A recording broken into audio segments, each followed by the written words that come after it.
Hello friends, welcome back to Mansi study channel. दोस्तों आज है 31 अगस्त 2024 और 31 अगस्त 2024 से रिलेटेड करंट अफेयर्स के जितने भी क्वेश्चन बन सकते हैं आज की क्लास में सारे क्वेश्चन को कवर करेंगे और हर क्वेश्चन से रिलेटेड इंपॉर्टेंट पॉइंट भी मैं आपको बताऊंगी। तो आप लोग पूरा क्लास बहुत ध्यान से देखिएगा। और दोस्तों ये क्लास आपकी मॉर्निंग सुबह 7 AM पे डेली लाइव आती है। आप सभी लोग सुबह 7 बजे इस क्लास के लिए तैयार रहा करिए। इससे आपकी तैयारी करंट अफेयर्स में बेहतर होने वाली है और आगे आने वाले सभी एग्जाम में आप लोग करंट अफेयर्स से रिलेटेड जितने भी टाइप के क्वेश्चन एग्जाम हॉल में पूछे जाते हैं आप उन सभी टाइप के क्वेश्चन का आंसर बहुत इजीली दे पाएंगे। तो चलिए आगे बढ़ते हैं और आज का पहला क्वेश्चन देखते हैं। आज का पहला क्वेश्चन लिखा है, Tata power solar systems limited ने आवासीय और कॉरपोरेट ग्राहकों को सौर इकाइयों के लिए वित्त पोषण प्रदान करने के लिए किस बैंक के साथ एक समझौते पर हस्ताक्षर किए हैं? Tata power solar systems limited has signed an agreement with which bank to provide financing for solar units to residential and corporate customers. First option है एक्सिस बैंक, सेकेंड ऑप्शन है ICICI बैंक, थर्ड ऑप्शन है HDFC bank, fourth option है UCO bank.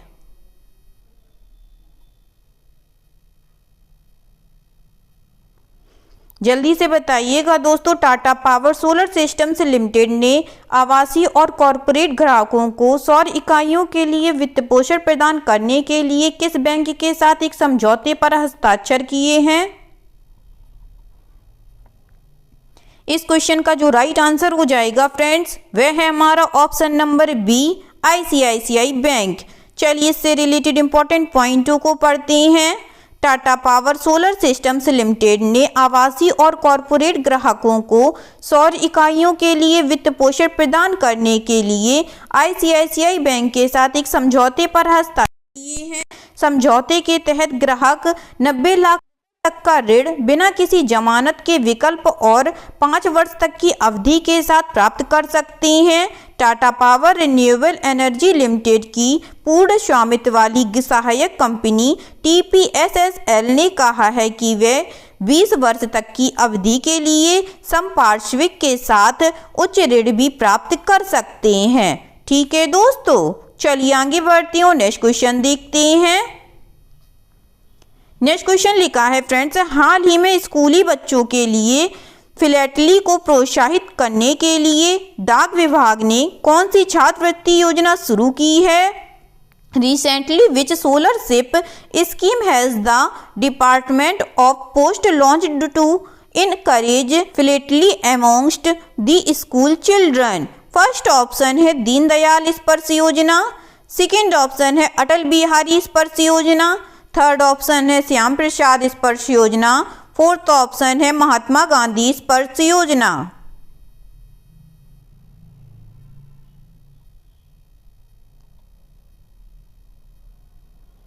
जल्दी से बताइएगा दोस्तों। हाल ही में स्कूली बच्चों के लिए फिलैटली को प्रोत्साहित करने के लिए डाक विभाग ने कौन सी छात्रवृत्ति योजना शुरू की है?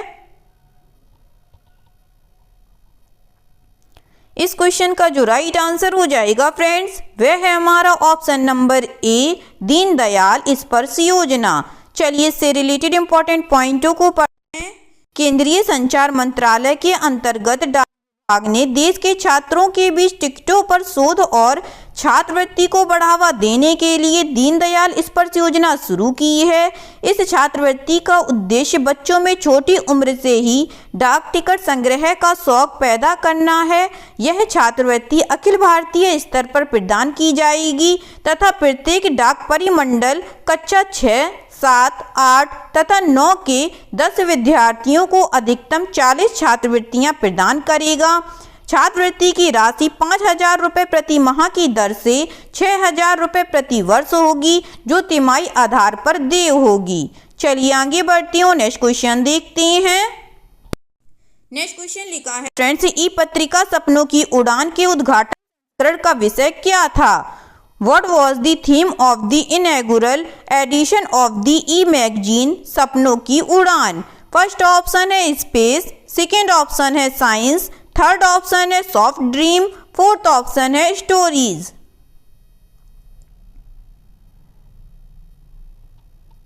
जल्दी से बताइएगा दोस्तों, ई पत्रिका सपनों की उड़ान के उद्घाटन संस्करण का विषय क्या था?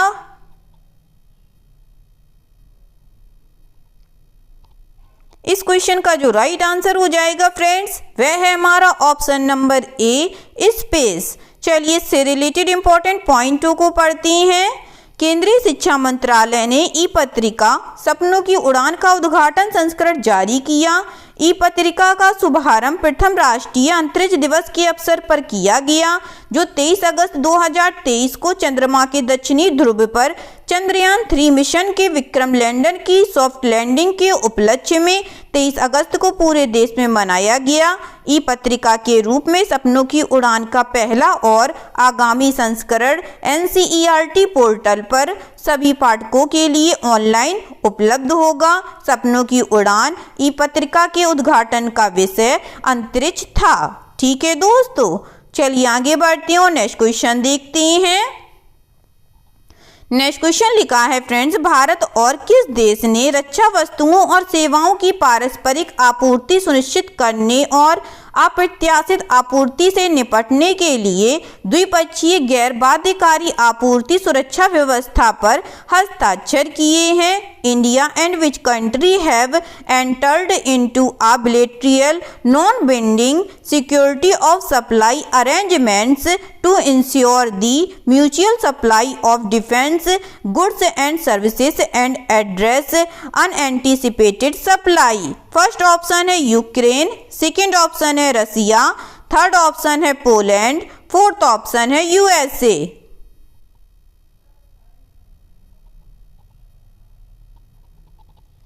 बताइएगा दोस्तों, इस क्वेश्चन का राइट आंसर क्या हो जाएगा? इस क्वेश्चन का जो राइट आंसर हो जाएगा फ्रेंड्स, वह है हमारा ऑप्शन नंबर डी, USA। चलिए इससे रिलेटेड इंपॉर्टेंट पॉइंटों को पढ़ते हैं। भारत और संयुक्त राज्य अमेरिका ने रक्षा वस्तुओं सेवाओं की पारस्परिक आपूर्ति सुनिश्चित करने तथा संबंधित राष्ट्रीय सुरक्षा आवश्यकताओं को पूरा करने के लिए अप्रत्याशित आपूर्ति श्रृंखला व्यवधानों को दूर करने के लिए द्विपक्षीय गैर बाध्यकारी आपूर्ति सुरक्षा व्यवस्था पर हस्ताक्षर किए हैं। पारस्परिक रक्षा खरीद समझौते के लिए बातचीत अभी भी दोनों देशों के बीच चल रही है। RDP के जरिए भारतीय कंपनियां अमेरिकी रक्षा विभाग के अनुबंधों को पूरा कर सकेंगी और इसके विपरीत अमेरिकी व्यवसायियों को भारतीय रक्षा मंत्रालय के सौदों का सम्मान करना होगा। ठीक है फ्रेंड्स, चलिए आगे बढ़ते हैं और नेक्स्ट क्वेश्चन देखते हैं। नेक्स्ट लिखा है दोस्तों, अगस्त 2024 किसने कोलंबो के केरावलपिटिया में LTL के दोहरे ईंधन वाले बिजली संयंत्रों को LNG की आपूर्ति के लिए श्रीलंका की LTL होल्डिंग्स के साथ एक समझौता ज्ञापन पर हस्ताक्षर किए हैं? In August 2024 has entered into an MOU with LTL Holdings of Sri Lanka for the supply of LNG to LTL's dual-fueled power plants in Kerawalpitiya, Colombo. First option है oil and natural gas corporation, second option है Petronet LNG, third option है GAIL, fourth option है Hindustan petroleum.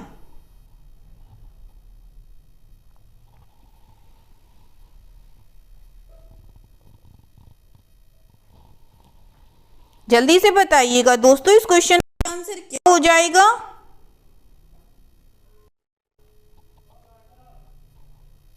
इस question का जो right answer हो जाएगा friends, वह है हमारा option number B, Petronet LNG।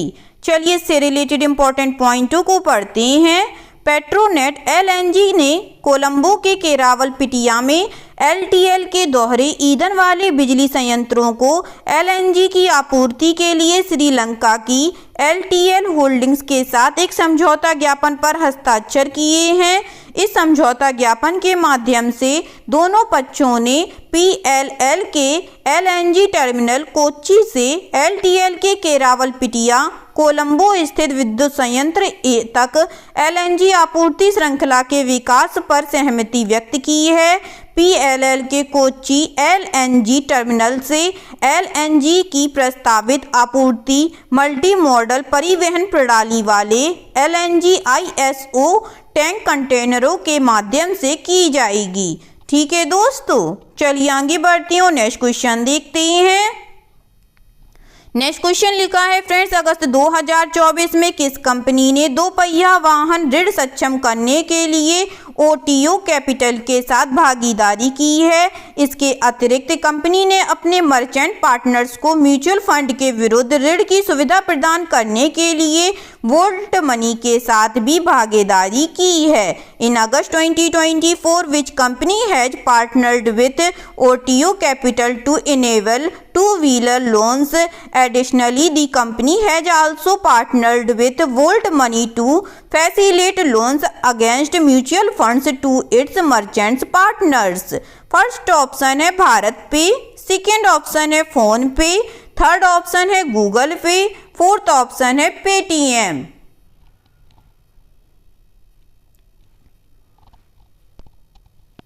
बताइएगा फ्रेंड्स, अगस्त 2024 में किस कंपनी ने दो पहिया वाहन ऋण सक्षम करने के लिए OTO कैपिटल के साथ भागीदारी की है? इसके अतिरिक्त कंपनी ने अपने मर्चेंट पार्टनर्स को म्यूचुअल फंड के विरुद्ध ऋण की सुविधा प्रदान करने के लिए वोल्ट मनी के साथ भी भागीदारी की है। इस क्वेश्चन का जो राइट आंसर हो जाएगा फ्रेंड्स, वह है हमारा ऑप्शन नंबर ए, भारत पे। चलिए इससे रिलेटेड इंपॉर्टेंट पॉइंट पढ़ते हैं। भारत पे ने दो पहिया वाहनों के लिए ऋण उपलब्ध कराने हेतु डिजिटल वाणिज्य और ऋण देने वाले प्लेटफॉर्म OTO कैपिटल के साथ साझेदारी की है। इसके अतिरिक्त कंपनी ने अपने मर्चेंट पार्टनर्स को म्यूचुअल फंड के बदले लोन की सुविधा देने के लिए वोल्ट मनी के साथ साझेदारी की है। अगले चरण में कंपनी इसे मल्टी प्रोडक्ट और मल्टी लेंडर ऑफरिंग तक विस्तारित करने की योजना बना रही है। भारत पे के व्यापारी अब OTO कैपिटल से अपनी अगली दो पहिया वाहन खरीद के लिए प्रतिस्पर्धी ब्याज दरों पर 2.5 लाख रुपए तक का दो पहिया ऋण प्राप्त कर सकते हैं। ठीक है दोस्तों, चलिए आगे बढ़ते हैं और नेक्स्ट क्वेश्चन देखते हैं। नेक्स्ट क्वेश्चन लिखा है फ्रेंड्स, भारत और किस देश ने 4 समझौतों पर हस्ताक्षर किए हैं और रक्षा, व्यापार, फार्मास्यूटिकल्स, हरित ऊर्जा और शिक्षा सहित कई प्रमुख क्षेत्रों में अपने सहयोग को बढ़ाने का संकल्प लिया है? India and which country have inked 4 agreements and resolve to enhance their cooperation in a range of key areas including defence, trade, pharmaceuticals, green energy and education? First option है यूक्रेन, सेकेंड ऑप्शन है Russia, third option है Poland, fourth option है USA।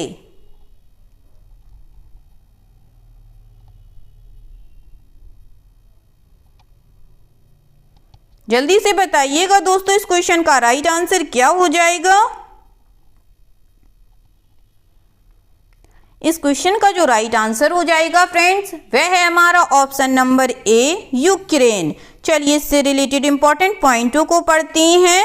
Bharat और Ukraine ने 4 समझौते पर हस्ताक्षर किए हैं और रक्षा, व्यापार, फार्मास्यूटिकल्स, हरित ऊर्जा और शिक्षा सहित कई प्रमुख क्षेत्रों में अपने सहयोग को बढ़ाने का संकल्प लिया है।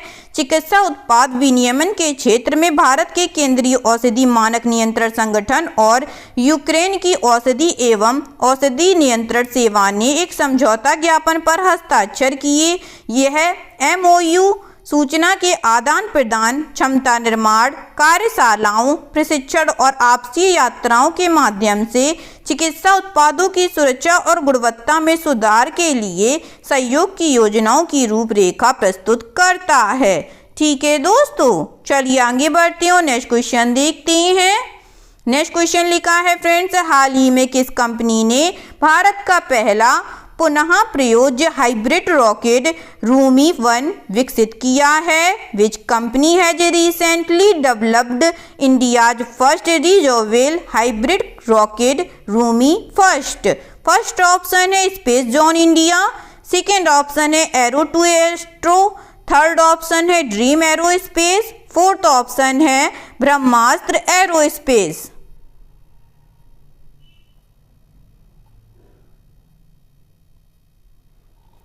जल्दी से बताइएगा दोस्तों, हाल ही में किस कंपनी ने भारत का पहला पुनः प्रयोज्य हाइब्रिड रॉकेट रूमी फर्स्ट विकसित किया है? इस क्वेश्चन का जो राइट आंसर हो जाएगा फ्रेंड्स, वह है हमारा option number A, space zone India. चलिए इससे रिलेटेड इंपॉर्टेंट पॉइंट पढ़ते हैं।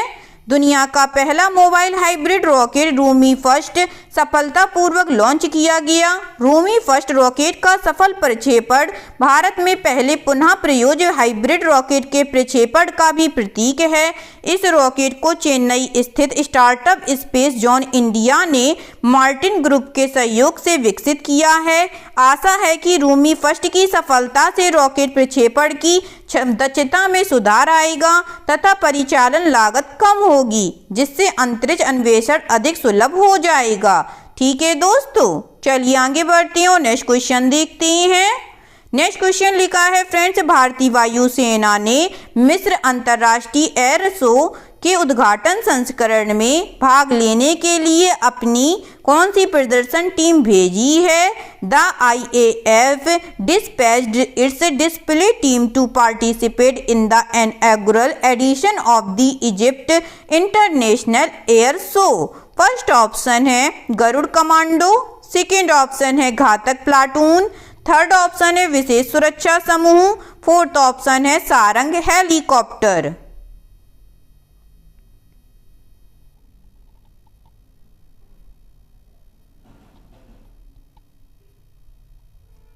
जल्दी से बताइएगा दोस्तों, भारतीय वायुसेना ने मिस्र अंतर्राष्ट्रीय एयर शो के उद्घाटन संस्करण में भाग लेने के लिए अपनी कौन सी प्रदर्शन टीम भेजी है?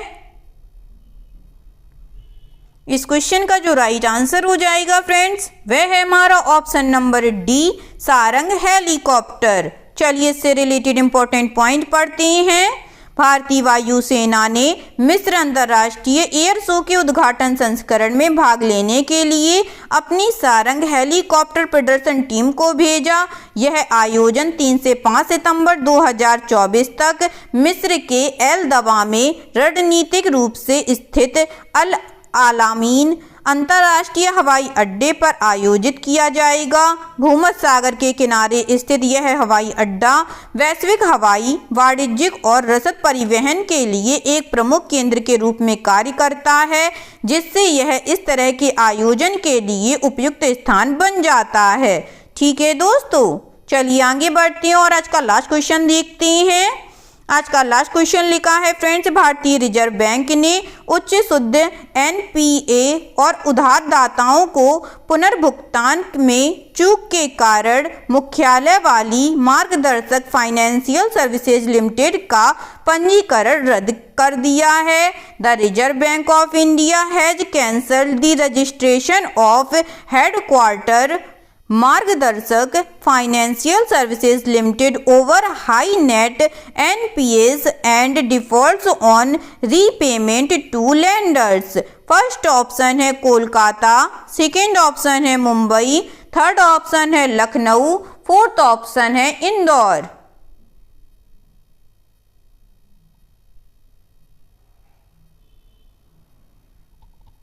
जल्दी से बताइएगा दोस्तों, इस क्वेश्चन का राइट आंसर क्या हो जाएगा? इस क्वेश्चन का जो राइट आंसर हो जाएगा फ्रेंड्स, वह है हमारा ऑप्शन नंबर सी, लखनऊ। चलिए इससे रिलेटेड इंपॉर्टेंट पॉइंटों को पढ़ते हैं। भारतीय रिजर्व बैंक RBI ने उच्च शुद्ध NPA और ऋणदाताओं को पुनर्भुगतान में चूक के कारण लखनऊ स्थित मार्गदर्शक फाइनेंशियल सर्विसेज लिमिटेड का पंजीकरण रद्द कर दिया है। 31 मार्च 2021 तक कंपनी 5 करोड़ रुपए की न्यूनतम विनियामक शुद्ध स्वामित्व वाली निधि और NBFC MFI के लिए निर्धारित 15% की न्यूनतम पूंजी पर्याप्तता अनुपात को बनाए रखने में विफल रही। वैधानिक ऑडिट के अनुसार 31 मार्च 2021 तक NBFC नकदी प्रवाह के मुद्दों का सामना कर रही थी और अपने ऋणदाताओं को 49.27 करोड़ रुपए के पुनर्भुगतान में चूक कर रही थी। ठीक है दोस्तों, आई होप आज के सभी क्वेश्चन आप लोगों को बहुत अच्छे लगे होंगे फ्रेंड्स, और सभी क्वेश्चन से रिलेटेड इंपॉर्टेंट पॉइंट के नोट्स भी आप लोगों को बहुत अच्छे से समझ में आए होंगे। एग्जाम के नज़रिए से दोस्तों क्लास बहुत हेल्पफुल रही होगी आप लोगों के लिए। अगर क्लास अच्छी लगी हो और सारे फैक्टों को आप लोगों ने अच्छे से समझा हो तो प्लीज़ इस क्लास को लाइक कीजिएगा, शेयर कीजिएगा और आपके अपने चैनल मानसी स्टडी चैनल को सब्सक्राइब कीजिएगा। थैंक यू सो मच दोस्तों।